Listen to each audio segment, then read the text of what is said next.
Hi friends, welcome back to Monisha's kitchen. ಇವತ್ತಿನ recipe ಸಜ್ಜಿಗೆ ಅಂದರೆ ಚಿರೋಟಿ ರವೆಯಿಂದ ಮಾಡಿರುವ ಕೇಸರಿ ಬಾತ್. ಫಸ್ಟು ಒಂದು ಪ್ಯಾನಿಗೆ 2 ಸ್ಪೂನ್ ತುಪ್ಪ, 1 ಬಟ್ಲಾಗೋಷ್ಟು ನಾನು ಚಿರೋಟಿ ರವೆ ಹಾಕ್ತಾಯಿದ್ದೀನಿ. ಅದನ್ನು ಸ್ವಲ್ಪ ರೋಸ್ಟ್ ಮಾಡ್ಕೊಬೇಕು ತುಪ್ಪದಲ್ಲೇ.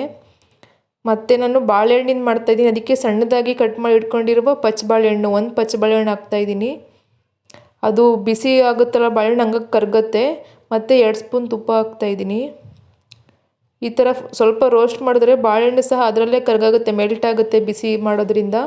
ಅದು ಫ್ಲೇವರಿಗೋಸ್ಕರ ನಾನು ಬಾಳೆಹಣ್ಣು ಆ್ಯಡ್ ಮಾಡ್ತಾಯಿದ್ದೀನಿ. ನೀವು ಬೇಕಿದ್ರೆ ಆಪ್ಷನಲ್ಲಿ ಹಾಕ್ಕೊಬೋದು. ನಾನು ಫಸ್ಟಿಗೆ ಬಿಸಿನೀರು ಕಾಯೋಕ್ಕಿಟ್ಟಿದ್ದೆ. ಅದಕ್ಕೆ ಸ್ವಲ್ಪನೇ ನೀರು ಹಾಕಿ ರವೆಗೆ ಗಂಟೆಲ್ಲ ಹೋಗೋಗೆ ಮಿಕ್ಸ್ ಮಾಡ್ಕೊಳ್ಬೇಕು ನೀಟಾಗಿ. ನೋಡಿ, 3/4 ಕಪ್ಪಷ್ಟು ಸಕ್ಕರೆ ಹಾಕ್ತಾಯಿದ್ದೀನಿ. ನೀವು ಬೇಕಾದ್ರೆ 1 ಕಪ್ ಹಾಕ್ಕೊಬೋದು. ನಾನು 3/4 ಕಪ್ಪಷ್ಟು ಹಾಕ್ತಾಯಿದ್ದೀನಿ. 1/4 ಕಪ್ಪಷ್ಟು ಹಾಲು. ನಾನು ಹಾಲು ಮತ್ತು ನೀರು ಎರಡೂ ಸಹ ಹಾಕ್ತಾಯಿದ್ದೀನಿ. ನೋಡಿ, ಇನ್ನೊಂದರಲ್ಲಿ ದ್ರಾಕ್ಷಿ ಗೋಡಂಬಿನ ಹುರ್ಕೊಳೋದಕ್ಕೋಸ್ಕರ 1 ಬಟ್ಲಷ್ಟು ಅಂದರೆ 3 ಸ್ಪೂನಷ್ಟು ತುಪ್ಪ ಮತ್ತು ಡ್ರೈ ಫ್ರೂಟ್ಸ್ ಹಾಕಿ ಸ್ವಲ್ಪ ರೋಸ್ಟ್ ಮಾಡ್ಕೊತಾ ಇದ್ದೀನಿ.